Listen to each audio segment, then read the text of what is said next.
25. Hiyo nyingine ilikuwa 2017. Yeah. So ikafika 2025. Yeah. Kwa kipindi cha miaka 8 hivi. Hivyo.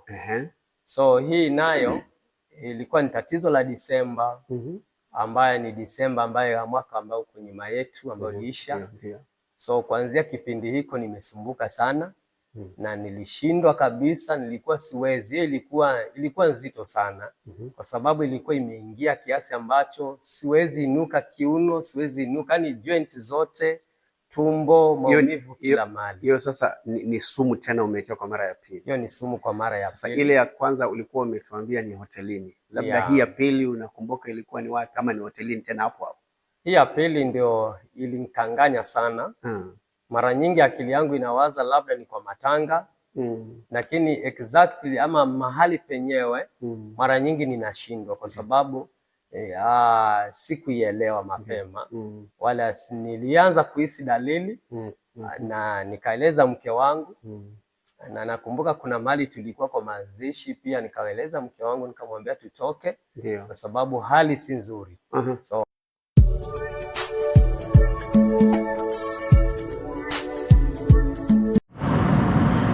mtazamaji, leo niko katika safari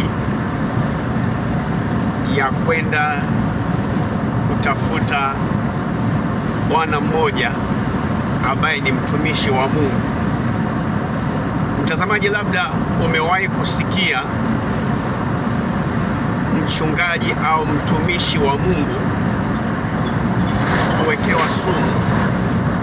Mtumishi wa Mungu kuwekewa sumu. Labda umewahi kusikia watu wenye roho isiyoeleweka ambao wanataka kumwondoa mtu asiye na hatia ambaye ni mtumishi wa Mungu kwa kumwekea sumu.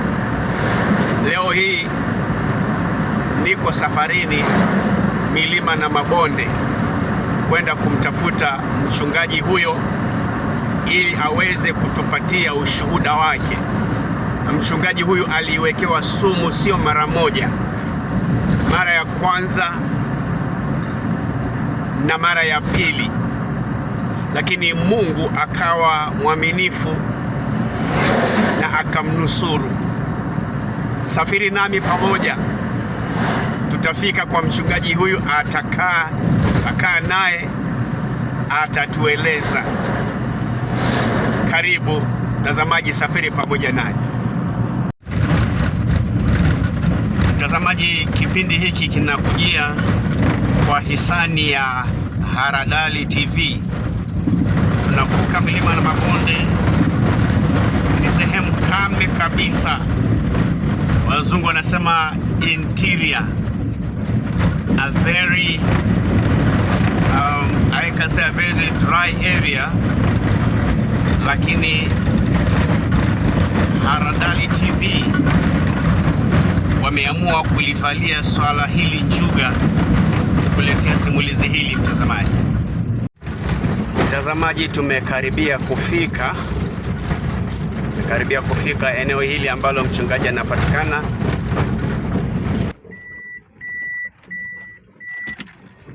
Mtazamaji, bila shaka hapa ndio kanisani ambapo mchungaji huyu tunatazamia kupatana naye.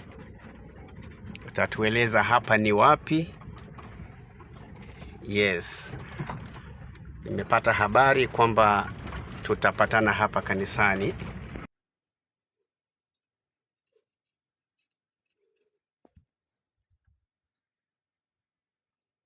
Mtazamaji, imekuwa ni safari ndefu, lakini Mungu ametujalia tumefika vizuri katika kanisa hili unaloliona la Mazola KAG Church. Muda usio mrefu tutapatana na mchungaji wa kanisa hili aweze kutisimulia ushuhuda wake. Karibu sana mtazamaji. Bila shaka mtazamaji, mchungaji wetu ndio huyu anafika.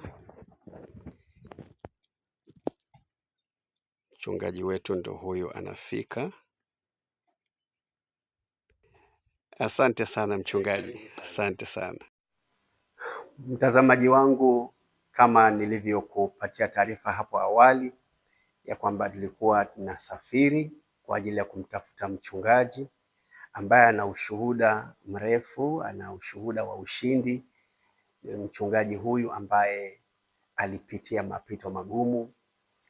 Mtazamaji, kama nilivyokuwa nimekuambia hapo awali, kama umewahi kusikia mtu kuwekewa sumu au mtumishi wa Mungu kuwekewa sumu, labda umewahi kusikia, lakini leo tunaye mchungaji hapa ambaye yalimtokea. Ni jambo la kushangaza sana kuona mtumishi wa Mungu asiye na hatia ambaye kazi yake ni kuhubiri, lakini wananchi au binadamu asiyependa wema anatamani kumwondoa mtu wa Mungu kama huyu. Kwa hiyo Mungu amenijalia safari njema, nimefika na niko na huyu mchungaji hapa. Atatuambia yeye ni nani, hapa ni wapi, halafu hatimaye nitampa nafasi aweze kutusimulia yale yaliyomtokea. Mchungaji, Bwana asifiwe. Amen. Nashukuru Mungu kwa sababu ametusaidia tumeweza kukutana. Amen. Na ni jambo ambalo nimekuwa nikilitamani sana tupatane, kupata habari hizi, na nikashukuru pia kuja kuonana na wewe. Ndiyo. Na ushindi umepatikana. Amen. Kwa hiyo kwa niaba ya Haradali TV ndiyo, tumekuja ili tuweze kuhojiana na wewe ili uweze kutoa ushuhuda huu na utakuwa baraka kwa wengi. Bwana Yesu asifiwe sana. Amen. Kwa hiyo mchungaji, hapa tulipo kunaitwaje? Hii sehemu ni sehemu ya Kasigau. Yes. Ila hiki kijiji ni kijiji cha Rukanga, sehemu ya Mazola. Ndiyo. Ambayo hata kanisa ninalolihudumu ni Kenya Assemblies of God Mazola. Mazola. Ndiyo. Kwa hiyo Kasigau iko katika kaunti ya Taita Taveta. Kasigau iko ndani ya kaunti ya Taita Taveta. Yes. Na tunashukuru kwa hiyo neema. Eneo bunge la Voi. Asante sana. So tunashukuru sana kwa kututafuta. Yes. Haradali TV. Yes. Karibuni sana. Asante sana. Karibu. Nashukuru kukuona ukiwa mzima mchungaji. Amen. Umepitia mapito mazito. Nashukuru. Lakini utukufu kwa Bwana. Ni Bwana tu anasaidia. Kwamba leo umechangamka namna hii. Ndiyo. Mfahamishe mtazamaji majina yako kamili na huduma unapohudumu na maisha yako, alafu hatimaye, yani kwa ufupi jitambulishe, alafu sasa ndio uendelee kutusimulia ushuhuda yaliyokutokea na jinsi Mungu alivyokutoa. Karibu mchungaji. Asante sana. Yes. Kwa majina yangu kamili ni Kasisi Julius Elias Kizongona. Nashukuru Mungu kwa sababu ya neema. Mimi ni mchungaji, nimeokoka, nampenda Yesu, na ninashukuru kwa sababu ya Mungu kutujalia. Pia niko na familia na ninashukuru Mungu ametubariki na watoto 4, na tuko na mtoto ambaye yuko katika grade ya 10, wengine grade ya 8, wengine sasa ni hawa wadogo. Amen. Lakini tunashukuru Mungu kwa yote. Yes. Amekuwa mwaminifu. Amina. Ukweli kabisa wachungaji wanapitia mambo wakati mwingine ambayo hawajakosa. Wako na upendo na watu wanawapenda, lakini bado kuna wale pia wanawachukia. Na wakati mwingine ama wakati mwingi wanaweza chukiwa bure. Na cha ajabu ni kwamba nilikuwa nimepitia wakati fulani, I think 2017, ilikuwa ni masumbufu mengi sana. Ndio. Nilikuwa nimeumizwa sana na sumu, kahangaika sana katika hospitali hapa yetu, tukaenda Voi, ilinilazimu tena niendelee kwenda Tanzania. Na ninashukuru Mungu, kipindi kile kilikuwa kigumu. Lakini Mungu alitusaidia. Mungu akanipatia neema tena ya kuishi. Ndio. Na nikaishi hizo miaka katika huduma, katika familia, kuchangamana na community na kuhudumia mbali na karibu. Ndio. Na tunashukuru Mungu kwa neema pia ya huduma imeendelea. Yes. Na hicho kipindi kikafika mahali tukasahau kwa sababu Mungu aliachilia uponyaji. Ukweli ni kabisa, nina ushuhuda ya kwamba Mungu anaponya. Anapoahidi katika neno lake tunaweza pitia katika majaribu lakini anatuponya. Ndio. Tunaweza shika vitu vibaya, nyoka na inge na hata na sumu, lakini hazitaweza kutufisha. Ndio. Hilo naamini ni kweli katika neno lake. Na ukweli ni kwamba naona ni rehema za Mungu. Amen. Ameniweka hai na tukaendelea kuishi na kazi ya Mungu. Yes. Lakini kipindi kile kilikuwa kizito kwa wakati ule ambacho kilikuwa kizito sana. Kwa hivyo wewe, sisi tunafanya kusoma kwa maandiko ya kwamba watu wanaomwamini Mungu watakula vitu vya kufisha, havitawadhuru. Kwako ikawa ukweli wa mambo, ikawa hali halisi. Hiyo ni hali halisi, sio kusoma tu. Hapana. Lakini kwako ilikutokea. Kwangu ilinitokea. Tena ilikuwa ni nzito sana. Kiango ambacho wakati mwingi unakuwa na mawazo, unaweza sumbuka kiakili. Ndio. Kwa sababu hamna mtu ambaye umemkosea, hamna mtu ambaye umemnyang'anya kitu, hamna kitu ambacho labda umefanyia mtu dhiaka, lakini unashangaa ni kwa nini hizo vita vinaendelea, ama kwa nini uwekewe sumu, ama watumishi wa Mungu wawekewe sumu. So lilikuwa ni tatizo ambalo linachukua akili sana, linagharimu hela, lakini katika hayo yote kumbe Mungu bado alihifadhi uhai. Kwa hiyo ikafika mahali tukapona. Kwa hiyo hapo, hiyo ni kipindi cha kwanza. Hicho kilikuwa ni kipindi cha kwanza. Na uliwekewa sumu kanisani au nyumbani au kwa sherehe mahali ama wapi, mchungaji? Hiyo ilikuwa tu ni kwa hoteli. Na ukweli ni kwamba hata kwa familia niliwaambia tu, hiyo mke wangu anajua vizuri. Ndiyo. Lakini kwa familia ilibidi tu tuzuie kwa sababu mimi ni mchungaji. Ndiyo. Na bado tunapenda watu, tutahudumia watu. Na tuelewe tunahudumia watu, hatuhudumii miti ama mawe, lakini tunahudumia watu. Kwa hiyo hata yule ambaye labda hakutaki bado inabidi umtaki ama umpende. Na huyo aliyekufanyia kitendo hicho hotelini alikuwa ni mfanyikazi tu, mpita njia, au ni mwenye hoteli? Sasa hapo siwezi fafanua zaidi. Ndio. Kwa sababu siwezi jua ilikuwa ni makusudi ya mwenye hoteli ama makusudi mfanyikazi. Na hukuwa na kisasi chochote kwa mtu yoyote hapo? Uliingia tu kama mteja yeyote? Ni kama mteja tu kama kawaida. Na tukuwa na kisasi kabisa. Wala kusumbuana na huduma na mtu, wala kukosea mtu. Niliingia tu kama mteja na nikahudumiwa kama mteja. Na ilikuwa ni chakula au soda ama chai? Hiyo ilikuwa tu ni chai. Na baadaye hata niliuliza mbona hii chai inakaa vile iko, lakini nikaambiwa okay, hii majani ilikuwa tofauti. Ilikuwa tofauti. Muonekano wake ulikuwa ni kama chai ambayo imekaa wazi muda mrefu. Inaleta ladha tofauti. So mwenyewe akasema okay, hii chai wateja wengi wamelalamika kwa sababu hii majani ni kama ile majani tulioitisha, si kama haya tuliletewa, si yale ambayo huwa tunaletewa. Ni kama ni ya kupima. So ladha yake iko tofauti, unaona tu ni kama iko na tatizo.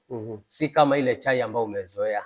So nikawaeleza tu kwa sababu ni hoteli huwa ninaingia. Si mara ya kwanza? Si mara ya kwanza. Ni mteja wa kila mara? Mteja tu ambao una wasiwasi.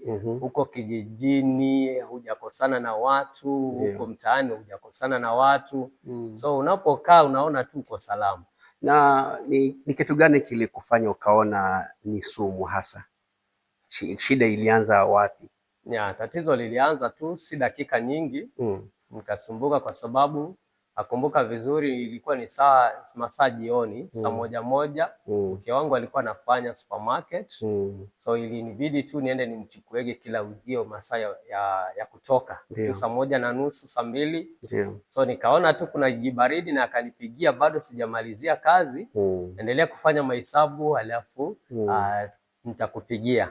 So ikanibidi tu niingie hoteli nijisaidie kibaridi kidogo nikae hapo. Sasa hotelini wajua huwezi kaa tu umekaa bure. Lazima at least pia upromote uweze kusaidia pia hiyo hoteli.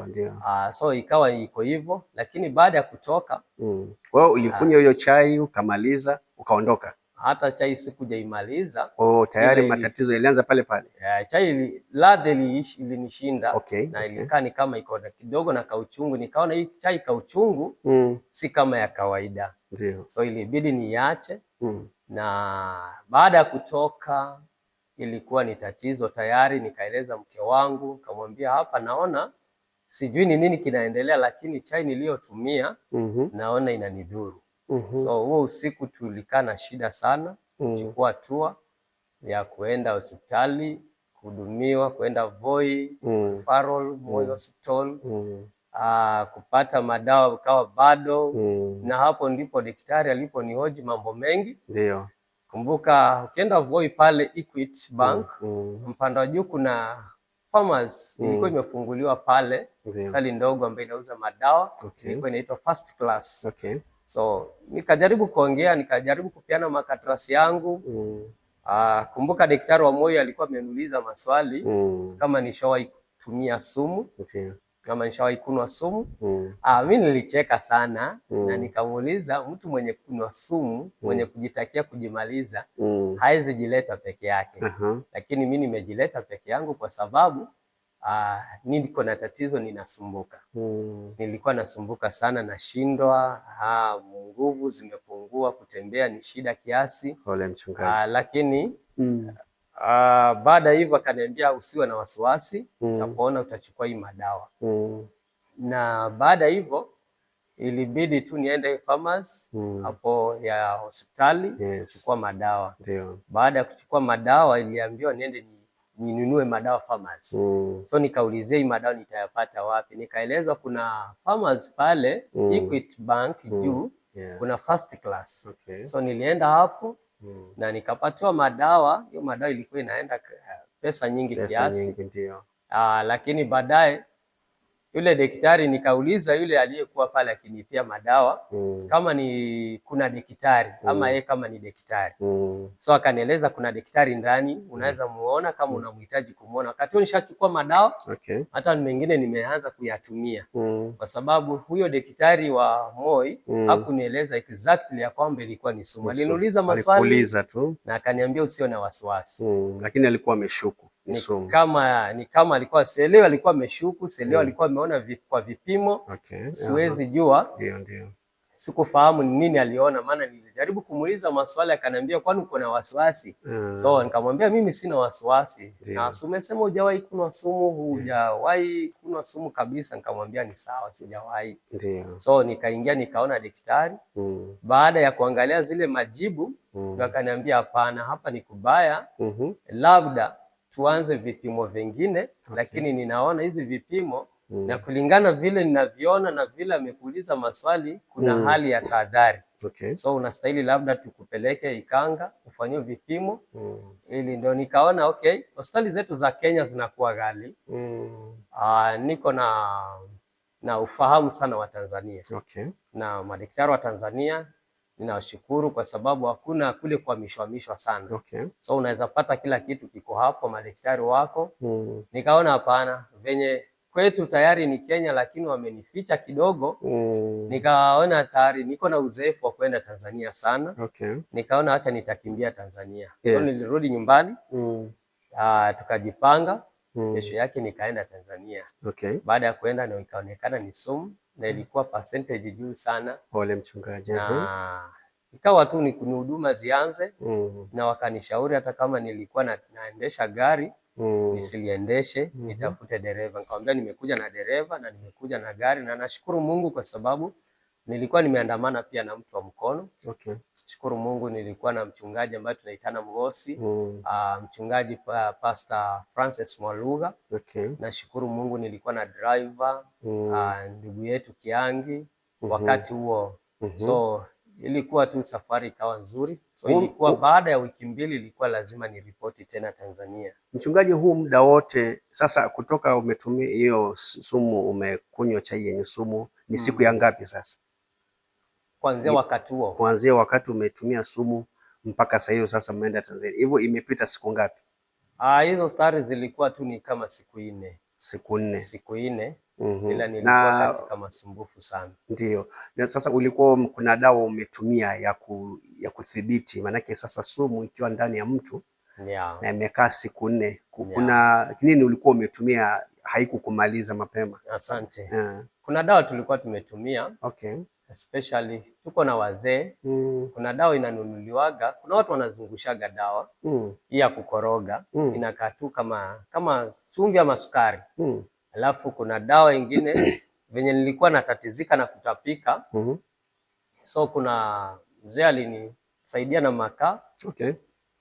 Akaweka maziwa, akasema at least hii inazuia sumu isitembee kwa mwili haraka.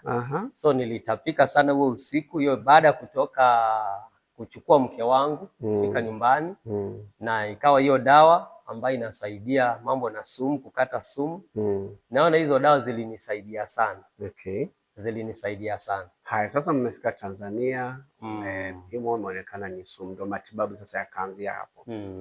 Ilichukua muda gani sasa ndio hiyo dawa hapo, hiyo matibabu ya Tanzania yalikusaidia sasa kutoka hapo? Yalinisaidia sana. Ilichukua muda gani sasa mambo yakawa sawa? Sumu iliisha baada ya kurudi kliniki ni kama ni wiki 3, wiki 4 kama mwezi.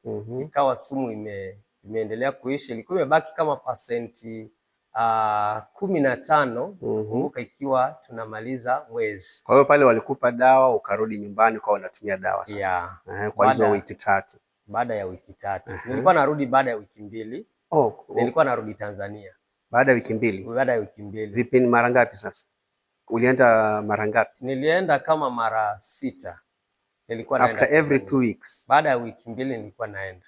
So nilienda mara 6 Tanzania. Na wakahakikisha ya kwamba sumu imeisha kwa mwili. Na vile pia vidonda vilikuwa vimefanyika kwa mwili, yale madhara yalikuwa yamefanyika kwa mwili kama mifupa, nyama kidogo. Hiyo sumu ilifika kwa mifupa? Hapo ilikuwa imegusa kidogo, lakini si sana.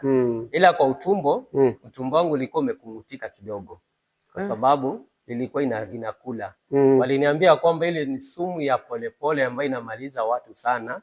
Kuna sumu inaweza kaa kwa mwili kama miaka 2.5 ukiwa na nguvu. Lakini ukikosa nguvu inaweza kukuchukua haraka. So ilikuwa ni sumu ya polepole, si ile haraka kumaliza haraka. Ndio. Pole mchungaji. Kwa hiyo ukao uko sawa. Na mchungaji, sehemu hii ni hicho kisa chako ni kisa cha kwanza ama kuna wengine ambao wamefanyiwa hivyo? Kuna wengine washafanyiwa hivyo. Wengine wakaaga dunia ama wanao? Wengine waliaga dunia. Wengine bado wako.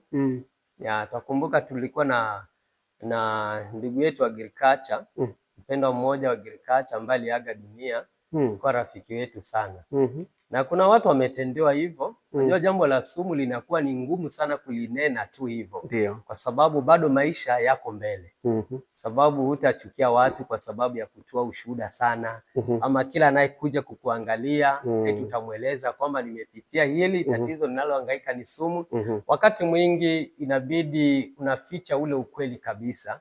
Kwa sababu huwezi jua anayekuja kukutazama because utakuwa uko chini, utakuwa uwezi. Na bado Afrika tunajua kwamba anayekuja kukutazama, mara nyingi tunapotazama wagonjwa, kuna kile kitu umechukulia mgonjwa, kuna ile pole ya mgonjwa. So wakati mwingi wengi wamepitia, lakini wengi wamenyamaza. Wengi wanapitia lakini wanang'ang'ana kujitibu, wamenyamaza. Yule tu amekuwa amezidiwa, ndio mara nyingi inajulikana ya kwamba amepatikana na hiki kisanga. Na especially anapoaga dunia ama wale wakukuna wenyewe. Kwa sababu inawazidi. Kwa sababu anayekuwekea sumu kama hii ya polepole ambayo niliyowekewa, ni sumu ambayo niliambiwa ni ya polepole, inamaliza mtu polepole, kiango ambacho anakuja anaisha hivyo. So akikata hivyo itakuwa imeficha ule ukweli. Kama haijajulikana mapema, itakuwa inamhangaisha na uhai utakosekana. Mtazamaji, hii ni Haradali TV. Tuko hapa na Reverend Elias Kizongona wa kanisa la KAG Mazola sehemu ya Kasigau. Anatupatia ushuhuda wake, mambo yaliyopitia. Ametusimulia kwa kiasi kipindi cha kwanza. Mchungaji huyu aliwekewa sumu zaidi ya mara moja. Kwa hiyo sasa hivi ametuelezea kwa kiduchu tu sehemu ya kwanza. Na mtazamaji, endelea kuwa nasi kwa sababu tunataka kuona ukuu wa Mungu. Madhumuni ya kuwa na mahojiano haya ni kuona ukuu wa Mungu, jinsi ambavyo Mungu anavyolinda watumishi wake. Mchungaji, Karibu. Kwa hiyo hapo sasa umetumia matibabu kutoka Tanzania, yamekusaidia, hatimaye sumu ikabaki 15%. Ehe. So niliporudi tena baada ya kupatiwa vidonge tena madawa, ndio nikatumia. Baada ya kurudi wakaniambia kila kitu salama, kiko sawa. Amen. So ikawa tu sasa ni kumshukuru Mungu, yes. Kwa sababu uponyaji umepatikana, tatizo zimeisha. Ikawa tu ni yale madawa sasa ya kurekebisha mwili kidogo, na nikawa salama. Na kipindi hicho ambacho unapitia hiyo hali ya mtaani hapa, hali zao zilikuwa waje, wanalichukuliaje swala hilo? Okay. Kipindi cha kwanza watu wengi, wakati kipindi hicho watu wengi walikuwa wamejua, kwa sababu ni jambo ambalo lilivuma kiasi, si kama kipindi kilichofuata. Lakini hicho kilikuwa kimevuma kiasi kwa sababu wale nilikuwa nao karibu, wale walikuwa nanisaidia kupeleka. So wakati huo ilivuma sana, ilijulikana kwa haraka kwa sababu ni kitu kilifanyika kwa haraka sana, nilishindwa kwa haraka na nilikuwa sijafahamu sana mambo ya sumu. Ndio. Na hali yao ilikuwa wanasikitika, wanashangaa, ama ilikuwa kwa ni mambo ya kawaida? Wengi ni wale walikuwa wanashangaa kwa sababu mimi ni mtu wa marafiki wengi na watu. Ndio. Si mtu eti niko na chuki na mtu, niko na chuki na yote yule. Kuanzia watu wazima paka wadogo paka vijana, ni watu wote tunapendana. Ndio. Kabisa kabisa. Lakini kuna mtu tu mahali tu anataka tu kukuondoa. Sasa wajua hata Yesu alikuwa na wasaliti wake. Ni kweli. Ni kweli, katika wanafunzi 12 tena walioitwa mitume, pakapatikana mmoja hapo ambaye alimsaliti. Ndio. Hakujali umuhimu wake. Kwa kweli ni jambo ambalo linalotufundisha kabisa. Sasa hicho ni kipindi cha kwanza, mchungaji. Kwa hivyo sumu ikaisha na ukarudia maisha yako ya kawaida, na kila mtu akasahau hiyo story, ikatoka, Mungu amekutendea, umepona, uko sawa. Ukaendelea vizuri kabisa. Hiyo kipindi ikaisha. Ikafika mahali tukasahau. Unajua unapopitia hali hiyo ni ngumu sana. Wakati mwingine akili inasumbuka. Ndio. Hela umetumia sana. Kuna mambo ambayo ulikuwa umepanga mbele, unayakatiza, unashughulikia ya mwili kwanza. So ikafika hiyo kipindi ikaisha, tukasahau. Nikarudi mambo na mazoezi, mambo na kufanya kazi zangu, kuhudumia familia, kuhudumia kanisa vizuri, na mambo mengine kwenda mbali na karibu. Hata kutoka nje ya nchi. Lakini sasa hapa juzi tu, mwaka tu 2024. Hiyo ingine ilikuwa 2025. Hiyo ingine ilikuwa 2017. So ikafika 2025. Kwa kipindi cha miaka 8 hivi. Hivyo. So hii nayo ilikuwa ni tatizo la Disemba, ambaye ni Disemba ambaye mwaka ambao uko nyuma yetu ambao uliisha. So kuanzia kipindi hiko nimesumbuka sana. Na nilishindwa kabisa, nilikuwa siwezi. Ilikuwa nzito sana, kwa sababu ilikuwa imeingia kiasi ambacho siwezi inuka kiuno, siwezi inuka ni joint zote, tumbo, maumivu kila mahali. Hiyo sasa ni sumu tena umewekewa kwa mara ya pili. Hiyo ni sumu kwa mara ya pili. Sasa ile ya kwanza ulikuwa umetuambia ni hotelini. Labda hii ya pili unakumbuka ilikuwa ni wapi, kama ni hotelini tena hapo hapo? Hii ya pili ndio ilinikanganya sana. Mara nyingi akili yangu inawaza labda ni kwa matanga, lakini exactly ama mahali penyewe mara nyingi ninashindwa kwa sababu sikuielewa mapema. Wala nilianza kuhisi dalili na nikaeleza mke wangu, na nakumbuka kuna mahali tulikuwa kwa mazishi pia, nikaeleza mke wangu, nikamwambia tutoke kwa sababu hali si nzuri. So kwa sababu nilikuwa na bado na dawa kwa nyumba, dawa fulani ilikuwa inanisaidia, so nikaimeza hiyo dawa. Nikimbia kwa nyumba tukameza hiyo dawa, ikanisaidia. Kwa hiyo kwa sababu uliweza kuelewa, kwa sababu tayari ulikuwa na uzoefu, ushawahi kupatana na hali ya sumu. Kwa hiyo ilikuwa rahisi kuelewa unavyohisi ni sumu. Ile dalili ya mwili, unahisi mwili unaisha nguvu, unahisi maumivu, unahisi hali ni ngumu kwa mwili, yani hali ni ngumu sana. Unahisi hali ni ngumu sana, yani unashindwa. So nikajua hapa iende ikawa niliumia tayari. ndio nikaana tu, kwa sababu ni maumivu yanakaa mazito, hali inakaa si hali, ni ngumu sana. So nilianza kupigia madaktari kwa sababu nilishindwa kwa nyumba. Nilikuwa siwezi panda pikipiki, nashindwa nitapandaje gari. Yaani nilikuwa chini kabisa. Kwa hiyo hii mara ya pili ilikuwa nzito kali sana. zaidi, Kali sana. Yaani ni kama tu mtu aliona ama watu waliona tu, okay, hii mipango ya kwanza imefeli, so lazima tuongeze viango. Najua katika mahesabu ya kibinadamu naye ni mazito. Ndio. So hiyo ilikuwa nimekaa chini kabisa. Nilikuwa siwezi inuka, siwezi keti, siwezi simama. Nilikuwa nasaidiwa kila kitu kwa chini. Nishikwe, niinuliwe. Huko kuinuliwa sitaki, kwa sababu joint zote, kiuno kwanza nasikia ni kama ndio kama inapumua. Ni kama ndio pua. Yaani nilikuwa na maumivu mazito sana. Mchungaji, unapoongea hivi unanikumbusha kuna mahojiano mengine tulifanya sehemu hizi za Kasegau. Ndio. Si muda mrefu. Naam. Na mchungaji mmoja huko anaitwa Livingstone Mwandege. Mtazamaji, kama utaangalia katika YouTube yetu ambayo ni @Wilson6099 utapata mahojiano tuliyofanya muda usio mrefu na mchungaji aliyeitwa Livingstone Mwandege, ambaye alisimulia kisa kama hicho. Naye alipigika, japo yeye hakusema ni sumu, lakini alitoa masimulizi ya kutisha sana, kwamba hata kuoga, yani alikuwa hawezi kufanya chochote. Lakini tunamshukuru Mungu kwa sababu kipindi tunafanya nacho mahojiano alikuwa ashapona, akawa sawa. Sasa unaposimulia hivi, na wewe pia ulikuwa umewezwa kwa design hiyo, ninapata kufananisha na naona ni Kasegau hiyo. Kule ni Kasegau na hapa ni Kasegau. Sijui mchungaji, watu hapa hasa tatizo ni nini? Kwa nini wanataka sana kuwamaliza wachungaji? Hivi ni kama yule, inaweza kuwa yule naye ilikuwa ni sumu? Siwezi sema kabisa ilikuwa ni sumu. Kwa sababu ni kweli ninamfahamu. Mtu alikuwa amepitia. Lakini uzuri ni mambo mtu hujisemea. Ndio. Na hata haya nayaweka wazi kwa sababu tutie moyo wale wengine wanayepitia changamoto. Ama wale wanaweza pitia changamoto kama haya hii. Ya kwamba tatizo kama hili inawezekana Mungu akukumbuke.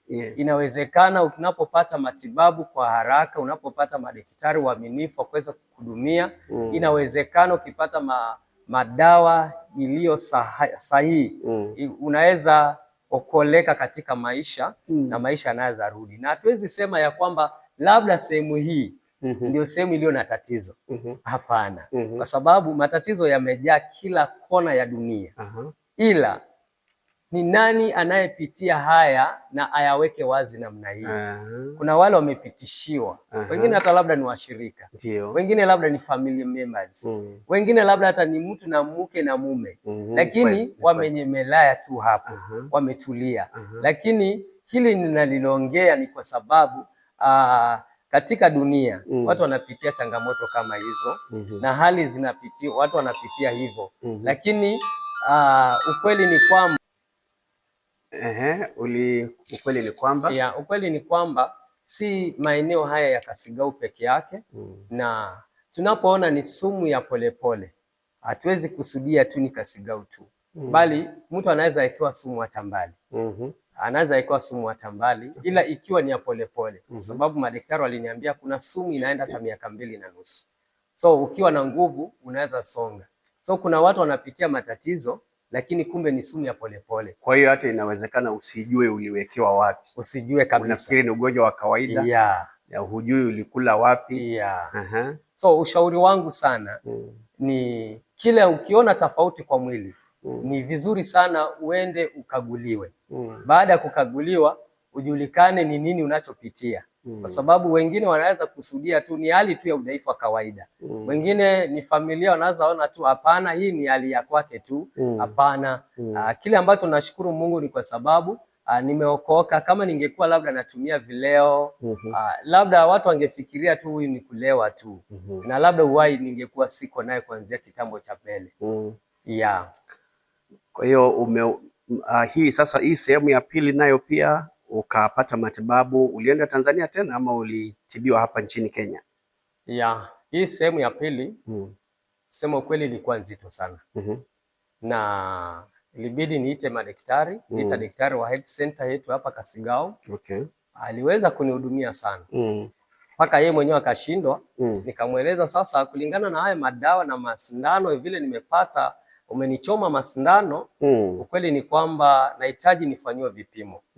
Na ninashukuru Mungu baada ya kufanya mawasiliano, kwa sababu nilikuwa nashindwa nitakaje kwa gari. Maana siwezi inuka, siwezi keti, mwili umekatika, viuno ni kama kimekatika. So ilikuwa ni hali nzito sana, yani ni machozi tu, naongea na watu najikaza tu familia isisumbuke. Lakini ukweli ni kwamba kulikuwa na maumivu mazito. Hali ya familia yako wakati huu, mama, mkeo, natamani kama angekuwa hapa, mkeo na watoto kipindi hicho, hali yao ilikuwaje? Hali yao ilikuwa wanasikitika, walikuwa na huzuni, lakini nashukuru Mungu alipeana familia yangu jasiri sana. Amen. Especially mke wangu, watoto wangu wananiombea, wanaomba, kanisa linaomba. Amen. Wanakuja wananitazama familia, majirani, wachungaji. So watu walitambua kwa haraka sisikii vizuri. Mimi si mtu wa haraka kusema ya kwamba pigia fulani simu. So ilibidi tu ile usiku nianza kumwambia mke wangu, hebu songea karibu, nitie fulani. Na nilikuwa nawaeleza hivi at least wakuje niwaeleze kile napitia. Na nawaambia hebu mali mko pia mnaweza mkaomba. So alikuwa nawaeleza tu waombe, ninapitia hivi, nimeshikika hivi, nimeshindwa hivi. So niko hapa katika maumivu. Na nashukuru familia yangu, mke wangu alijikaza sana na akanihudumia familia. Na tukumbuke wakati huo ni Disemba. Januari ndio hiyo, tuko katika harakati sasa za kuandaa mtoto. Na nashukuru Mungu kwa sababu mtoto bado yuko shuleni, grade 10. Nashukuru wengine waliendelea.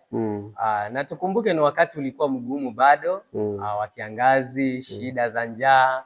So situation ilikuwa ngumu. Mara nyingi wachungaji wanaonekana ni watu wenye uwezo mwingi.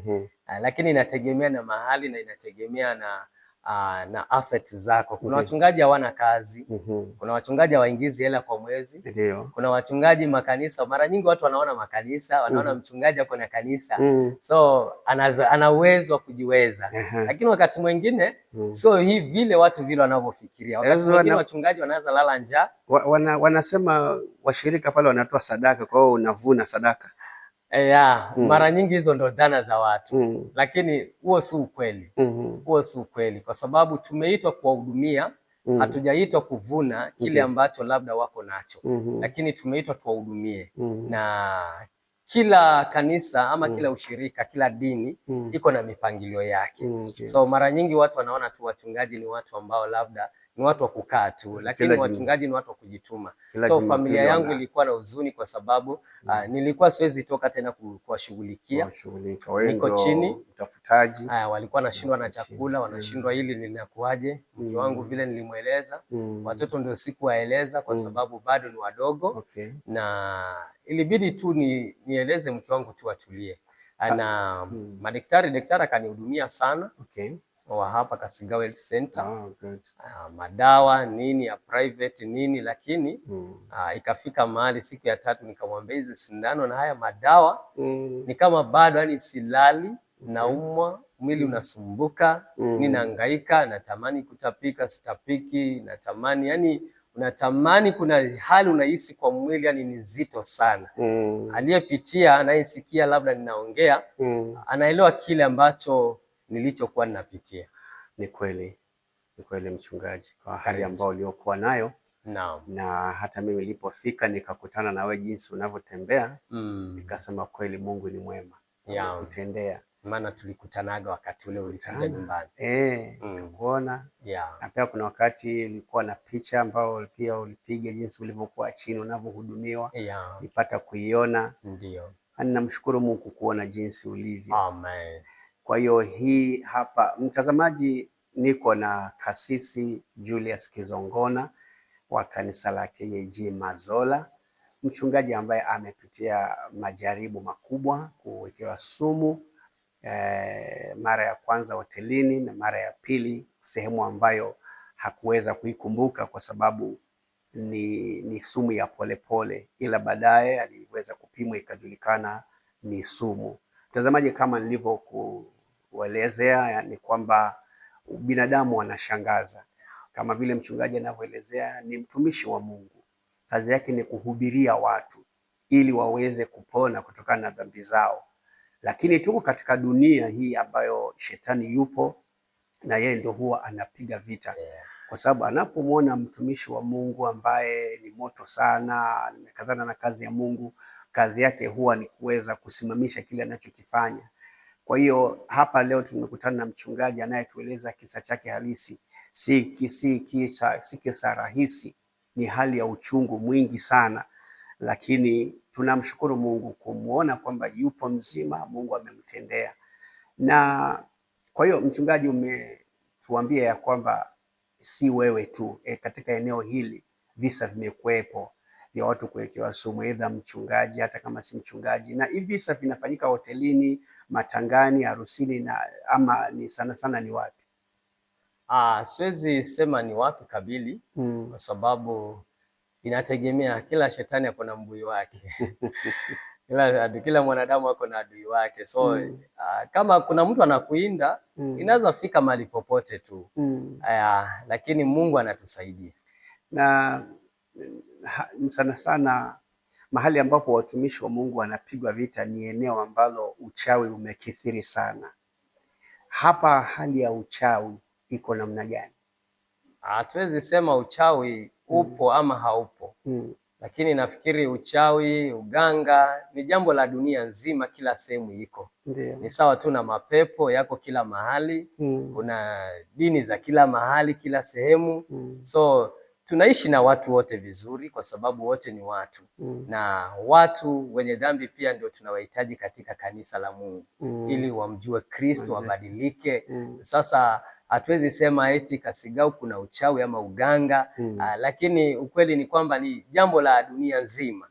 Ni kama tu kuna dini, ni kama tu kuna shule tofauti tofauti kila mahali, kina msikiti ziko, makanisa yako. Watu wako aina nyingi. Kuna kisa kingine labda unakikumbuka cha mchungaji mwenzako aliwahi fanyiwa jambo kama hilo pengine? Okay. Kuna visa, hata kama hutataja jina. Kuna visa. Nakumbuka kuna rafiki yangu mwingine alitembea na alitembea hakuwekewa sumu tu hapa Kasigau ama katika maeneo ya kwake, lakini aliwekewa sumu mbali. Na utashangaa ni kwa nini awekewa mbali. Hiyo unashangaa. Okay, kuna huyo rafiki ambaye nilimtaja awali, nikasema okay, alikuwa ni mtu ambaye anafanya kazi serikalini, lakini naye akaekewa, na huyo mpendwa tulimkosa. Yaani inasikitisha sana, tunakosa watu wa muhimu sana. Huyo alifariki. Lakini tunashukuru wengine ambao tunawafahamu, wako vizuri, wamehudumiwa, ijapokuwa kuna wengine wanapitia matatizo. Kwa sababu unajua hali ya sumu ni hali ambayo inastahili ya kwamba upate madaktari ambao anaweza kukuhudumia, upate madawa sahihi, ufanyiwe vipimo, si jambo la kubatisha ili hiyo imeondoka kabisa katika mwili na uwe na amani. Naam. Sasa kwa hali kama hii, tahadhari yako ili unaweza kutoa kwa mtazamaji ama kwa mkazi aidha wa huku ama wa eneo lolote, kwa sababu umetangulia kutaja hali hii huenda si ya Kasigau tu, iko katika maeneo mengine kabisa. Unaweza kutushauri vipi kwa usalama wetu, tusije tukaingia kwa mashimo kama hayo ulioingia? Je, kuna jinsi ya kuepuka? Ndio. Kando na kunywa sumu na kutafuta matibabu, kuna jinsi ya kuweza kuepuka sumu? Ndio. Kuna jinsi ya kuepuka. Na jinsi ya kuepuka ni kwamba kama mtu binafsi unaelewa mwili wako, unaelewa hali ya mwili wako vizuri. So ukiona tatizo kwa mwili, usingoje ushindwe kabisa. Mara nyingi sisi wa Afrika tunangojaga tunashindwa. wakati tumelemewa kabisa. Lakini ni vizuri unapoona tatizo ambayo si ya kawaida katika mwili, ingia kwa vipimo. Ni vizuri tufanyiwe vipimo. Tatizo zetu tulizo nazo katika nchi yetu ya Kenya, hospitali nyingi hata katika vijiji ni hospitali ambazo hazina vipimo vingi. So unaanza kupimwa tu labda ni damu, unaangaliwa, vipimo vingine hakuna, unapimwa tu malaria, unaangaliwa labda sukari, unaangaliwa labda pressure. Hizo labda ndio vipimo vinapatikana katika zahanati ile. Lakini tungekuwa na uwezo, serikali ingefikiria, waheshimiwa magavana wangefikiria ya kwamba ni jinsi gani kila hospitali inaweza kuwa na vifaa vya kuweza kupimwa, labu ziwepo, kwa sababu tunahitaji kukaguliwa damu, tunahitaji kukaguliwa kabisa skani, picha, ili tujulikane, especially damu, kwa sababu hapo ndipo sasa damu sumu itajulikana. Alafu ndio vitu vingine viendelee kufanyiwa uchunguzi ama ukaguzi. Kwa hiyo wito wako ni serikali iweze kudhibiti ama kuweza kuweka mikakati kwa ajili ya kukabiliana na sumu katika hospitali zetu. Hiyo pia inafaa sana, lakini sana sana kuwe na vifaa. Alafu mtu binafsi, kwa sababu serikali inaweza punguza hayo uwezo. Inaweza kuwa labda na mapungufu. Kama vile tunaelewa nchi yetu ya Kenya tuko na mapungufu. Lakini ukienda kwa wenzetu kama Tanzania, unaweza pata kila hospitali iko na madaktari wa kutosha, iko na vifaa vya kutosha, labu ziko, madaktari wako, si wale wa kuitishwa. Kenya tuko na tatizo, unapata wengi tu ni manasi, daktari hawapo, na kama wapo madaktari, basi vifaa hamna. So tunaomba tu mtu binafsi ajielewe hali yake na asione labda kuenda hospitali nyingine ni makosa. Asione ya kwamba labda wakati anapogonjeka ama anapohisi hali ambayo si ya kawaida, anaridhika tu na madawa anayechukua, ama anaridhika tu na kukimbia farmers na kuchukua dawa. Lakini ni vizuri ufanyiwe kipimo. Kipimo ndio kitaongea, ili kilinde figo, kipimo kitalinda vitu vyote vya ndani, figo, maini, moyo, damu na mifupa, nyama na kila kitu, hata akili. Asante sana kwa jinsi umeeleza hivyo, natumai mtazamaji amesikia. Naam. Ila kuna swali ambalo nilikuwa nimeliuliza. Ndio. Na sasa umejibu upande mwingine, nayo pia tumesaidika. Lakini pale nilikuwa nauliza pia, ndio, ni kwamba kuna hali ya kuwekeana sumu. Ndio. Iwe ni matangani, harusini, hotelini.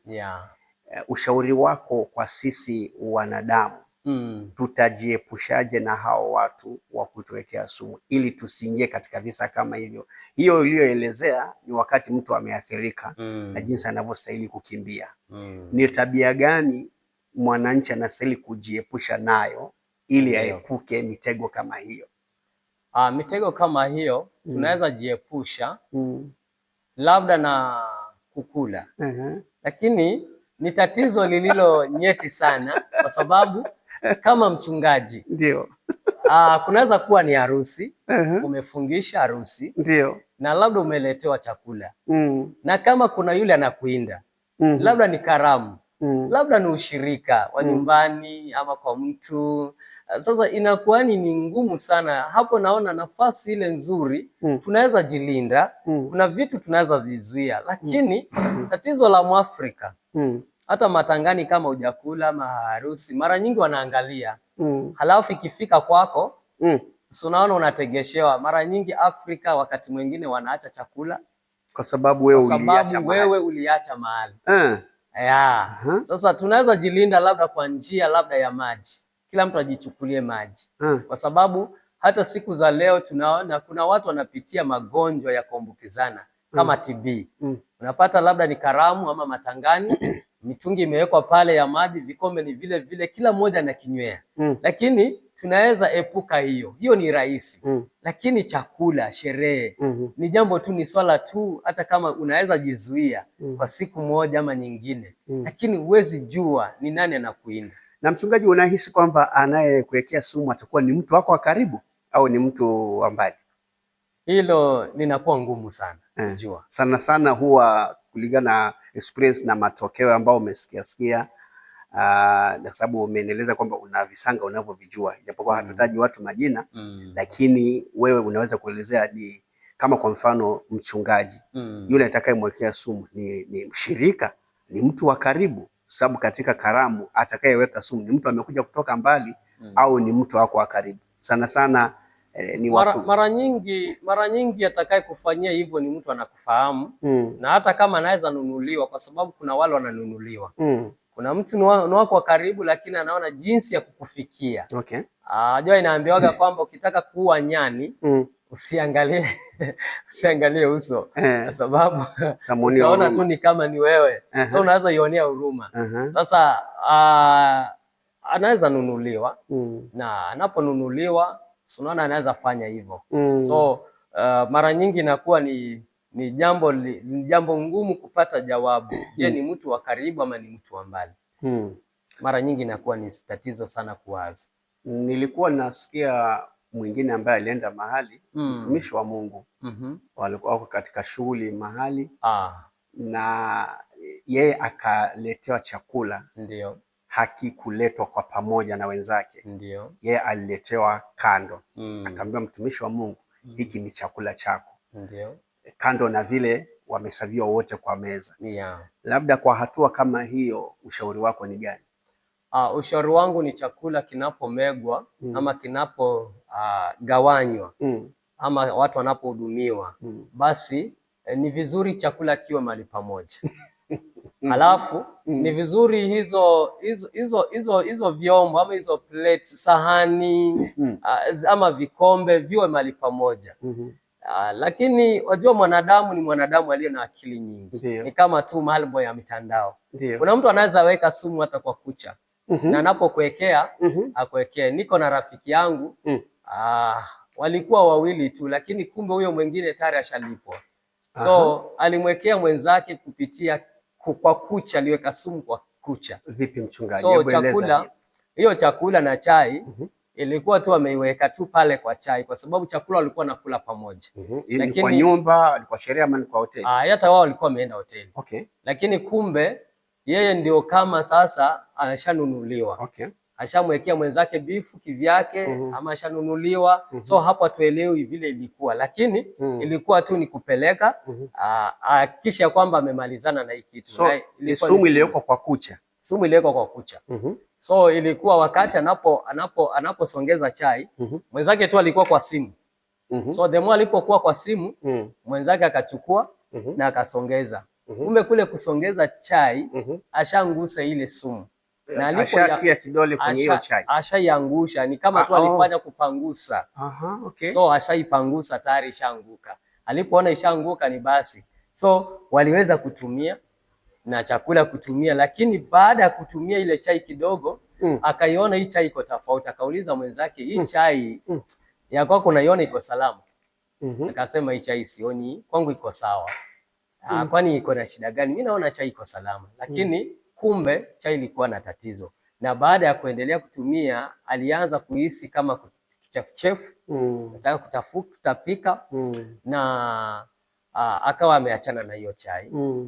Na hapo basi tunashukuru kwa sababu ya vyombo vya siku hizi, CCTV zilikuwa zinachukua vizuri hapo kwa hiyo hoteli. Na mwenye hoteli alikuwa tu anaangalia vile watu wameingia, wanaingia, inajulikana, inaonekana kuanzia kwa geti kuingia ndani vile wanashuka. So akaona vile mwenzake amefanya, mwenye hoteli hakufurahia kwa sababu kile vile alivyoshika kile kikombe, alikishika kwa juu, ambayo si salama. Okay. Ni sawa tu na kufungua labda mkate, unaufungua kwa meno. Si salama. Wavunja kitu kwa meno. Si salama, kwa sababu afya ni muhimu. Huwezi fungua mkate kwa meno. Afya ni muhimu. Ama mandazi yamefungwa ama hizi donuts. Siku hizi kuna vyakula vimepikwa tayari. Si salama kufanya hivyo hata kama ni kwa familia, lakini ni vizuri uchukue kama ni kisu ama ukate tu ile na mkono. So alipoishika ile kikombe, hapo ndipo alipokuwa, unajua mwanadamu ako na akili nyingi, ni zaidi ya mashini. So hapo ndipo alipofanya maneno. So mwenye hoteli, mwenye kumonita ile mashini, alikuwa anaona kila kitu. Kwake hakufurahia kwa sababu venye ameishika ilikuwa si tabia nzuri, si heshima na si halali katika hoteli. Na huyo aliyeshika ni yule amekuja naye. Sio waiter wa hapo. Sio waiter wa hapo. So waiter walikuwa salama. So baadaye akaona vile anasumbuka mzee, na ikabidi Akamuita, akamuuliza, akamwambia okay, huyu ni mtu wangu. Okay, ni mtu wako. Okay, sawa, naomba ukuje basi, muache hapa. So akamuuliza maswali, baadaye akaibidi ahudumiwe na akamwonyesha vile ilikuwa na vile alivyokuwa anaangusha ile sumu. Kwa hivyo ina uwezekano mtu wa mbali ama wa karibu. Ndio. Sasa itategemea ni nani anayekutafuta. Tatizo ni kwamba hujamkosea. Ndio. Hujasumbuana na mtu, hudaiwi na mtu, hujaharibu chochote cha mtu, hujasumbuana na ndoa ya mtu. Lakini kwa nini ifike hapo? Ndio. Kwa hiyo sasa usalama wetu ni upi? Usalama wetu ni sisi wenyewe kujihadhari. Tuwe tuna behave namna gani katika ulaji wetu ili tuepuke watu kama, kwa sababu sasa huyo ambaye amesafiri na mtu wake kutoka mbali umesema kwamba kipindi hicho anapofanyiwa hivyo yeye alikuwa busy kwa simu. So ina maana kwamba inabidi tuwe macho zaidi au namna gani? Tutawaamini vipi wale tulio nao karibu? Hata tukiwa macho zaidi bado ukitaka kutendewa utatendewa. Yaani hilo linakuwa ni swala nzito sana. Na ndio maana hapo inafika mahali nasema tu, kuna wimbo nilikuwa naimba tu nikisema ya kwamba tu ni Mungu tu. Ni Mungu tu anatulinda. Na wakati mwingine iende ikawa Mungu anaruhusu watumishi wake wapitie hilo ili kuwe na ushuhuda ya kwamba inawezekana mtu apitie hii changamoto. Unajua ukiangalia Yohana Mtakatifu mlango ule wa 9 unaona Yesu anaulizwa swali na wanafunzi. Ni nani aliyetenda dhambi kati ya huyu mtoto kuzaliwa katika ile ulemavu na wazazi wake? Nani aliyetenda dhambi? Yohana mlango wa 9. Sasa unapata kwamba Yesu alijibu akisema ya kwamba hii ilimetokea wazazi hawakutenda dhambi ama yeye mwana hakutenda dhambi, ila ni kazi za Kristo ama za Mungu zijulikane kwa wanadamu ama dunia. So wakati mwingi naona tu labda Mungu anaacha ili jaribu lifike ili dunia itambue ya kwamba Mungu anaweza. Because wakina Shadrach, Meshach na Abednego walipitia, wakina Danieli walipitia, Ayubu alipitia na ikajulikana Mungu anaweza. Lakini ni kweli kabisa, ila inakuwa kuna gharama, kuna mtu ameumia mahali ili mtu ajifunze, kwa sababu unaona sasa wewe umepitia unavyosema kwamba ili kazi za Kristo zitukuzwe, lakini wewe umebeba hiyo gharama yote ukaumia hivyo mara mbili kwa sababu ya kumtukuza Kristo. Kina Shadrach na Meshach na Abednego pia nao walikuwa katika hali ya kuriski kutupwa kwenye moto. Leo hii tunasoma habari zao na tuone ushindi wa Mungu, lakini ili gharimu wao kuriski kutupwa kwenye ule moto. Danieli pia ndio tujifunze Mungu analinda kutokana na simba, ili mgharimu naye kuriski kutupwa katika tundu la simba. Sasa we nawe sasa hatukusomi kwa Biblia, tuko na we moja kwa moja, tunaona umepitia. Ndio. Ili imegharimu machungu hayo. Leo hii mimi ninakuhoji tu lakini wewe ndio uliyepitia hayo. Na mtazamaji pia anatazama akitiwa moyo. Ili kugharimu hiyo kuwapitia hayo machungu ili mtu mwingine aweze kujifunza. Mungu akubariki sana mchungaji, kwa sababu sio hali rahisi. Na ninashukuru wewe kwa sababu nashukuru Mungu kwa sababu yako, kwa sababu tuko na wewe hata sasa. Na kwa hiyo katika sehemu mbalimbali umetaja vizuri ya kwamba sio rahisi kujilinda. Sio rahisi. Yenyewe maandiko yanasema kwamba mji asipolinda Mungu anayelinda ama anayekesha anakesha bure. Analinda bure. Kwa hiyo mwanadamu hawezi kujilinda. Na mwanadamu kujilinda ni ngumu. Ijapokuwa ni ile kujaribu kujizuia. Kujaribu lakini anayelinda kabisa. Tunajaribu kujilinda lakini tunajipata ya kwamba bado, na ndio maana akasema kwamba tukisema hatuna dhambi tunajidanganya nafsini mwetu. Sasa unajaribu lakini unajipata ya kwamba okay, unaangukia. Kwa sababu unajua ukiwa mtu mmoja na uongeleshwe ama not kuongeleshwa, uketiwe kikao zaidi ya mtu mmoja ama watu wawili, unaona inakuwa ni nzito sana. Ni jambo nzito sana. Wanaketi kikao juu yako vile watakavyokuondoa, vile watakavyokudhuru, ama vile watakavyokufikia. So unaona inakuwa ni jambo nzito sana. Ni jambo ambaye mtego huo kuruka ni Mungu tu asaidie. kwa sababu wewe umeenda kuingia hotelini, hauna habari, wewe umesikia njaa, unaona ni hoteli kawaida, kumbe unapoenda kuingia kuna mtego kwa ajili yako. Lakini pia inatufundisha mchungaji katika Zaburi, inatukumbusha kwenye maandiko Zaburi ya 124 anavyoeleza ile mwandishi wa Zaburi akisema, kama sio Bwana kwa pamoja nasi, Israeli na aseme sasa, kama si Bwana kwa pamoja nasi, adui angetumeza hai pale hasira yake ilipotuakia. Anasema tumepona kutoka kwa mtego kama ndege, mtego wake umevunjika na sisi tumenusurika. Kwa hivyo yani tuko hivi kama watumishi wa Mungu, lakini mitego iko mingi. Mitego ni nyingi. Wewe huna habari, lakini mitego inategwa tu. Mitego ni nyingi. Kwa hiyo wito wako kwa wachungaji wote na unaweza kuwaambia nini wachungaji, hasa kwa sababu katika sehemu yako wewe ni mtumishi wa Mungu, wewe ni mchungaji. Utawashauri vipi wachungaji wote ambao wanakusikiza, ambao wanakutazama, kulingana na kuwindwa kule ambako watumishi wa Mungu wanawindwa? Una lipi la kusema kuhusu hali zima ya uhatari wa watumishi wa Mungu na huduma yao, na una lipi la kusema? Ukweli kabisa, wachungaji wanalindwa, na kadri jinsi wanavyolindwa na jitihada zote za maadui vile wanavyowawinda, ndivyo navyo Mungu anavyojitahidi sana kutulinda, kuhakikisha ya kwamba kazi yake isilale. Tukiangalia Isaia 43 anasema, ujapopita katika maji mengi, ujapopita katika moto, ukweli ni kwamba hautakuunguza. Hii ni ishara kabisa, ama ni ukweli kabisa ya kwamba Mungu anaweza kutulinda. So kwa wachungaji tusio na uoga kufanya kazi ya Mungu, tusio na uoga kuhudumia watu, tusio na uoga kuwa katika karamu. Maana hizo karamu lazima tuitwe, lazima tuwe pale ndani, lazima tuhudumie watu, maana tumeitwa kuhudumia. Na inakuwa ni baraka sana unapokuwa pale, inakuwa ni baraka, lakini usiwe na hofu kwa sababu bado Mungu atakulinda. Tukumbuke wakati Paulo walipokuwa katika hali ya baridi, jibaridi jizito, akamvua kale, alafu tunaona ya kwamba wamekusanya kuni wanachoma, lakini tunaona ya kwamba nyoka anatokea kwenye kuni. Na wakashangaa, wakajua ya kwamba ataanguka chini kwa sababu ya ile sumu ya nyoka. Lakini kweli ni kwamba haikumdhuru. Wakashangaa, wakasema hapana, huyu naye ni mtu mwenye miungu. Lakini si mwenye miungu, ni Mungu tu alilinda.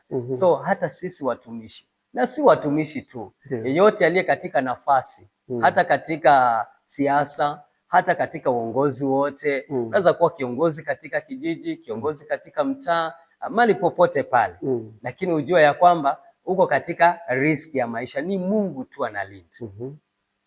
Haija kuacha katika hali yote ya kuogopa. Sasa baada ya hizo mara mbili kufanyika hivyo, imekuacha katika hali ya uoga wowote sasa? Okay, mimi binafsi haijaniacha katika hali ya uoga. Amen. Kwa sababu maisha naye peana ni Mungu. Nilikuwa naambia familia yangu, Paulo anasema kuishi ni Bwana, kufa ni faida. So Mungu anavuna. Lakini Mungu naye haezi acha mtu wake kufa mapema kama kazi bado haijaisha. Amen. So kinachonifurahisha ni maandiko yako wazi, mwenye maono hafi haraka. Amen. Na hata akifa haraka, tunaona wakina Yohana waliwekwa kwa chungu na mafuta yakichemka, lakini haikuwezekana. Alijaribiwa kuuawa, haikuwezekana. So wakampandisha kwenye milima, wakamwangusha kwa hizo mabonde ama hizo shimo, lakini baadaye ndo anaandika kitabu cha Ufunuo. So tunao ushuhuda, wale wenzetu walipitia, sisi tunapitia, na hata baada yetu tukimaliza, kuna watu watapitia, bado wataendelea kumtukuza Kristo. So bado Bwana atazidi kuinuliwa. Changamoto tu ni ile tu, unaweza waza kama mwanadamu hali ya kifedha, kwa sababu ni jambo linatumia matibabu. Katika dunia ya leo ina gharama nyingi sana. Ina gharama, wakati uko chini, familia inatatizika. Kama mchungaji bado kanisa linasumbuka, community, watu waliokupenda, watu unaokaa na wao bado wanakupenda. Kuna watu ambao umejuana nao wengi hata nje ya nchi, wanangoja huduma yako na bado uko chini. Cha ajabu ni kwamba hata nilikuwa chini, kuna mtu sangine ananipigia simu, namfanyia huduma, namuombea nikiwa chini. Yeye anahitaji kuombewa. Anahitaji na wewe ni mgonjwa uko chini. Na wewe ni mgonjwa uko chini. So mwingine alinishangaza akisema kwamba the same problem uliokuwa nayo, hali uliokuwa nayo, ndio alinipigia simu akiniambia kwamba ninahisi kiuno kuniuma na nashindwa kujiinua, nashindwa kuketi, nashindwa kuinuka. Lakini mimi nilimwombea nikiwa chini na alipokea uponyaji. Amen. Wakati anashindwa akatoka kwa kitanda akiimba, akirukaruka. Huyo alikuwa ni Nairobi. Akaenda sitting room. Mke wake anashangaa inakuaje? Amepokea uponyaji na mimi niko chini, namwombea niko chini. Uko chini. Hakuamini. Baada ya siku 2 nilikamweleza wazi mimi hata ile mambo ninapitia. Maana ilibidi ni mtu tunawasiliana, ilibidi nimfungulie moyo wangu, nikamwambia okay, niko chini, ninapitia hiki na hiki. Na akashangaa sana, akasema basi Mungu ni kama alikuwa ananijulisha ile hali unapitia. Na ni kama alikuwa anataka pia nikusaidie jambo fulani. Ndio. So aliweza kunisaidia by the way. Katika hali hiyo, tatizo la ugonjwa linahitaji fedha. Ndio. Unahitaji watu wakushike mkono, unahitaji ukae na watu, unahitaji kuongea na watu. So Mungu alimwezesha, akataka kuja kunijulia hali. Ni kweli niko chini. Na kweli alishika, baada ya siku 2-3 alichukua hatua ya kunitembelea humu katika kaunti ya Taita Taveta. Okay. So unashangaa ya kwamba nilipata kweli niko chini. Alafu anashangaa, uliniombea nikapona. Mbona bado uko chini? Nikamweleza yangu ni tofauti. Yako tu ilikuja tu ni kama umelengwa na kitu. Lakini yako ilikuwa ni attack. Lakini yangu ilikuwa ni attack ya sumu. So kuna attack ya kipepo, hiyo inaondoka haraka. Kuna attack ya sumu, ambayo ni kama ni ugonjwa tu, lakini ni tatizo la kusababishwa. So hili linahitaji pia kuhudumiwa zaidi. So ni Mungu tu anatusaidia. Kwa hiyo pamoja na shambulizi hilo, wewe hukukata tamaa, hata ukiwa chini bado ulikuwa unasonga mbele na utumishi. Yeah. Haikukuvunja moyo? Sikuvunjika moyo. Ijapokuwa nilishindwa hata kutembea kanisani. Kuna some weeks nilikuwa nakaa tu nyumbani. Mke wangu namwambia tu nenda ibada, nichukulie sadaka yangu, kwa sababu bado niko chini. Ndio. So nilikuwa nashindwa. Lakini ibada inaendelea ndani ya moyo wako. Ibada inaendelea. Yesu akasema mwili ni roho iradhi, ila mwili ni dhaifu. Kwa hivyo rohoni mwako ulikuwa hai sana. Ndio sababu hata ukiwa mgonjwa wa mwili huu lakini bado utumishi unaendelea, unaombea mgonjwa na anapona tena akiwa mbali. Hilo nalo ni funzo, mchungaji. Ndio. Kwa sababu kweli roho zetu ni tofauti na miili tulionayo. Roho zetu sisi tuko 2 in 1. Ndio. Kuna wewe ambaye ni roho na wewe ni mwili. Mwili unaweza dhofika. Katika Wakorintho inatuambia miili yetu tulionayo nyumba ambazo zinachakaa. Lakini ndani ya roho zetu ni tofauti, na tena tunalitazamia jengo ambalo mtengenezaji wake haijatengenezwa na mikono ya binadamu. Mchungaji, umetusimulia mambo mengi. Naam. Na naamini mtazamaji ametazama, ametiwa moyo. Ndio. Na ni jambo la kutia nguvu sana. La kutia nguvu sana. Mungu atazidi kutusaidia. Naam. Atasaidia kuzidi kutuwezesha. Ndio. Mtazamaji, tumekuwa hapa na mchungaji Elias Kizongona kutoka kanisa la KAG hapa Mazola Kasigau, ambaye ametupa simulizi lake jinsi ambavyo alivyopitia katika hali ya sumu, lakini akatokea kuwa mshindi. Naposimulia hivi, mchungaji, unaposimulia hivi inanikumbusha visa fulani vya watumishi wa Mungu katika Biblia. Ambavyo mmoja umetaja ama wawili watatu umetaja. Kama Yohana yule ambaye alichemshwa ndani ya mafuta. Makusudi alikuwa ni kumeliminate, kumuondoa. Lakini Mungu akamhifadhi, na baadaye umesema kwamba katika kitabu cha Ufunuo. Na Paulo pia anaelezea ya kwamba tunadhikika lakini hatumalizwi, pressed down lakini not crushed. Anaelezea kuna wakati ameelezea kwamba alichapwa viboko 39 40 kasoro kimoja. Yaani yote hayo yalikuwa ni madhumuni ya kumuondoa. Lakini Mungu akahakikisha kwamba atatoboa, kwa sababu unaona amekuja kuandika asilimia kubwa ya Biblia tulionayo. Umetutajia habari ya Shadrach, Meshach na Abednego pia, ambayo makusudi ilikuwa ni kuwaondoa yule mfalme waondoe, kwa sababu nao wanaabudu Mungu ambaye wao hawamtaki, lakini Mungu akasimama nao. Na wengine wengi katika maandiko ambayo tumeona kweli kazi Mungu ni yule yule, habadiliki leo, jana, leo na hata milele. Na jinsi alivyohudumia manabii wake na watumishi wake, ndivyo anavyohudumia watumishi wake hata sasa. Kwa hiyo wewe ni walking testimony, ni ushuhuda unaotembea, ni ushuhuda ulio hai. Mtazamaji, kama umekuwa ukisoma visanga katika vitabu, umesoma matukio juu ya watu katika vitabu fulani, au umesikia watu wakisema, leo hii tunaye mchungaji ambaye anatusimulia aliyomtokea yeye. So tumesikia kutiwa moyo sana mchungaji. Tumeshukuru sana kwa muda wako, jinsi ambavyo umejitolea ukaja, na tunasema tu tutafika hapo unless labda kuna la mwisho ambalo kama mtumishi wa Mungu unaweza kuzungumza na wao ili tunapomalizia mahojiano haya. Karibu. Mimi langu la kwanza ni kushukuru especially familia yangu, mke wangu, watoto na familia ya kwangu yote kwa ujumla, jinsi walivyosimama nami.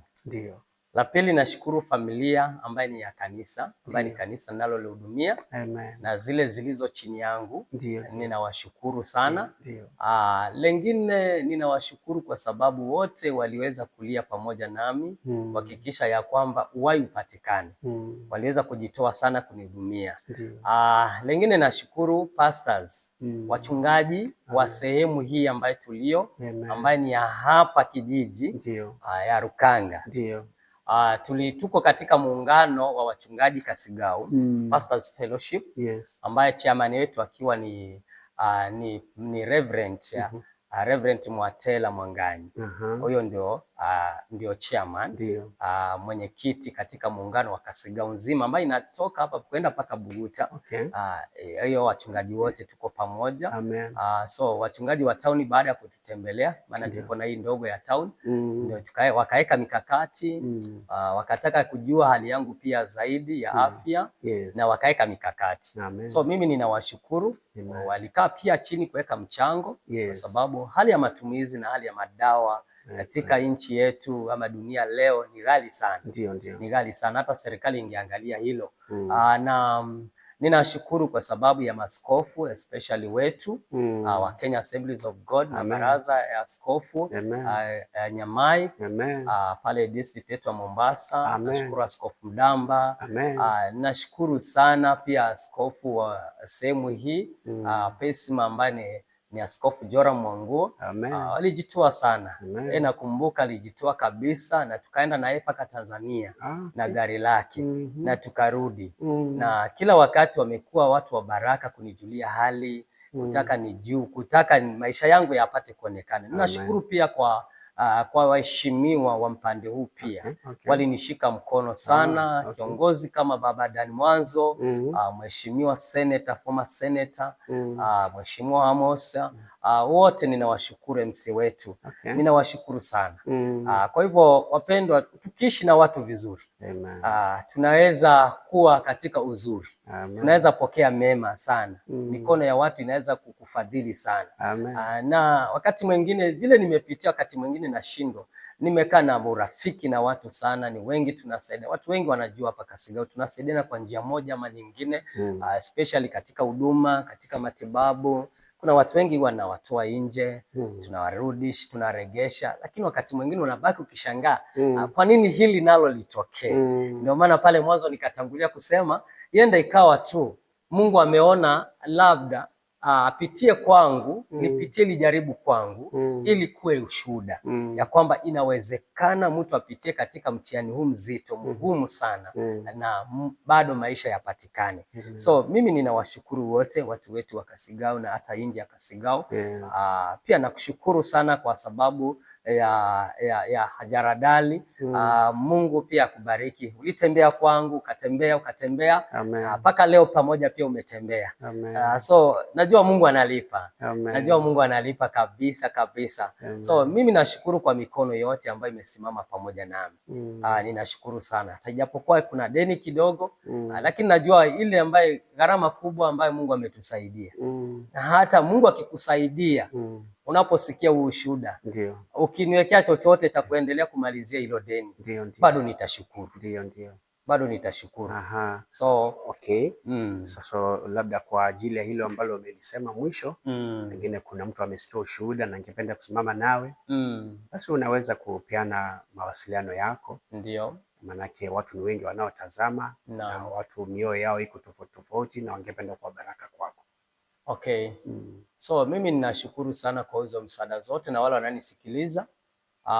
Matibabu ni ghali na bado tuko na deni kiasi, na Mungu akikusaidia unaposikiza ushuhuda na Mungu akikugusa. Niko na mtoto bado anasoma, mambo ni mengi, sifanyi kazi kwa sasa, na niko na namba ya simu.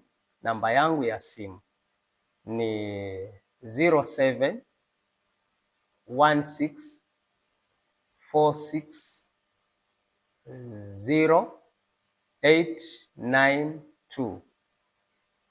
Rudia tena. 0716460892. Itakuletea jina Julius Kizongona.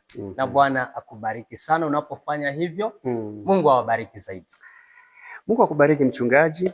Tunakutakia uponyaji kamili. Kwa sasa umesema hali yako sasa iko namna gani sasa hivi kabisa? Okay. Nashukuru Mungu kwa sababu hali yangu ya afya, maendeleo yangu ni mazuri. Naendelea vizuri.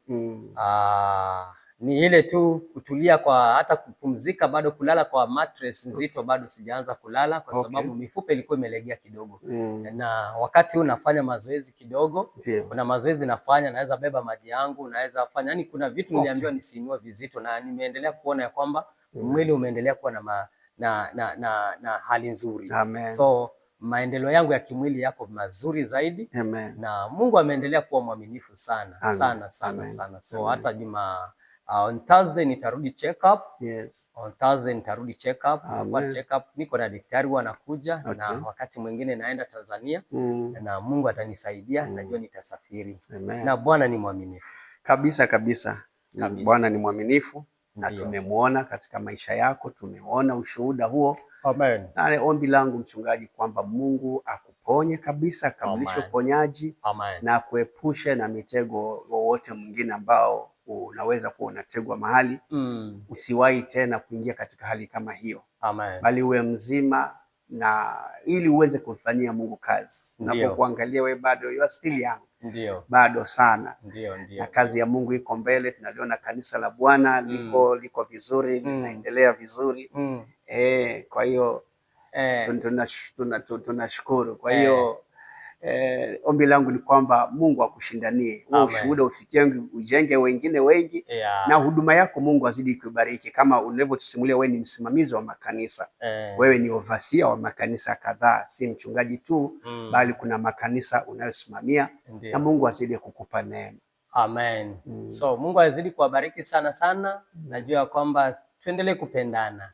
Hata yule labda alifanya hivyo ama walifanya hivyo, mimi niliwasamea. Ulimsamea? Niliwasamea. Maana msamaha wa bure. Na maandiko yanasema usiposamea na wewe huwezi samewa. So mimi niliwasamea. Natamani tupendane, tufanye maendeleo yale Mungu ametuweka. Na yale Mungu ameniregesha. Natamani nihudumie watu. Natamani tuhudumie. Na tunaona hapa nje tuko na kisima. So hiki kisima naamini ya kwamba Mungu atatujalia na zingine tufanye kazi, tuchimbe zaidi. Hizi visima vinahitaji ya kwamba viwe vya baraka. Na tunatamani sana vizunguke katika mlima wetu wa Kasigau.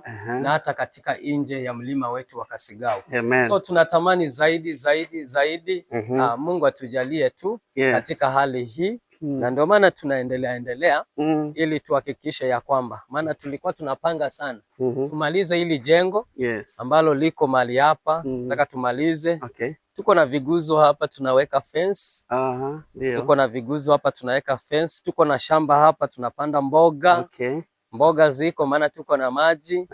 Na tunatamani tufanye mambo kadha wa kadha ili hapa paonekane pawe pabichi. Hii ni borehole. Hii ndio ball.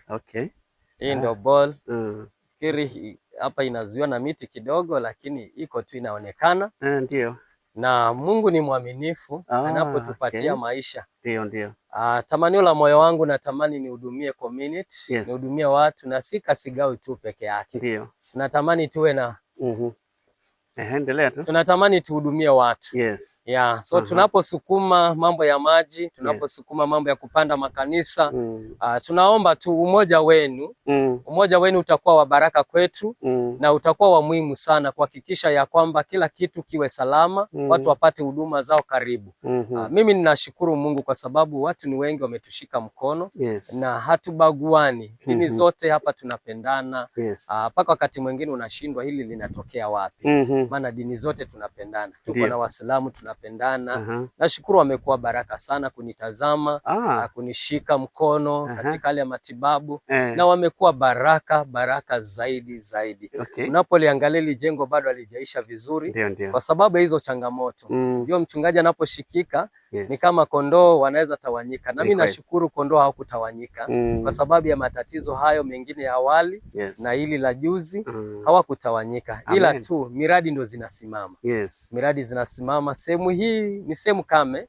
Si sehemu kama town, si sehemu ambayo ya watu wengi sana, lakini ni sehemu, si sehemu yenye mvua nyingi. Ni sehemu kame. So tunatarajia sana Mungu aendelee kutuneemesha ili tuendelee kuyafanya yale mengine ambayo tunakusudia kuyafanya. So tunaomba tupendane na tupeane nafasi tu ili tukaweze kuyafanya yale ambayo Mungu ametuweka chini ya jua kwa wakati wetu. Ili tuyafanye. Bwana awabariki kwa kunisikiliza. Mungu azidi kuwa pamoja nanyi. Amen. Kabisa. Tunazipokea baraka zako mchungaji. Chochote kile utakachonitumia bado nitashukuru, na Bwana kubariki. Na Mungu awajazilie na maisha ya baraka. Amina. Tumeshukuru sana kasisi kuwa pamoja nasi kutoka kwa niaba ya Haradali TV. Kwa hapa kwa ajili ya kuchukua ushuhuda na tuweze kutupa mbali ili waweze kujua kweli yupo Mungu anayelinda watumishi wake. Ilikuwa ni makusudi ya shetani kukudhuru, lakini naye Mungu anakulinda, Mungu amekuhifadhi kwa sababu kuna kazi yake mbele. Kwa hiyo tumetiwa moyo mchungaji na ushuhuda huo. Na tunashukuru Mungu. Tunaamini kwamba tutakuja wakati mwingine kwa ajili ya shughuli zingine. Jina langu mimi naitwa Wilson Kambale. Na huyu ni mchungaji wetu. Tumekuja kupokea matendo makuu ya Mungu, yale ambayo ametenda. Na tumesikia kutiwa moyo. Mtazamaji, ikiwa ungependa kuona shuhuda kama hizi na mambo mengi na huduma zetu, channel yetu inaitwa @WilsonKambale 6099 katika mtandao wa YouTube. Ukiingia tu pale utapata ushuhuda huu na shuhuda zingine nyingi ambazo lengo lake ni kutukuza Mungu. Kwa mchungaji tunashukuru sana. Mungu akubariki sana. Akubariki sana. Asante sana kwa muda wako. Nashukuru. Mungu akubariki mtazamaji. Amen. Karibu.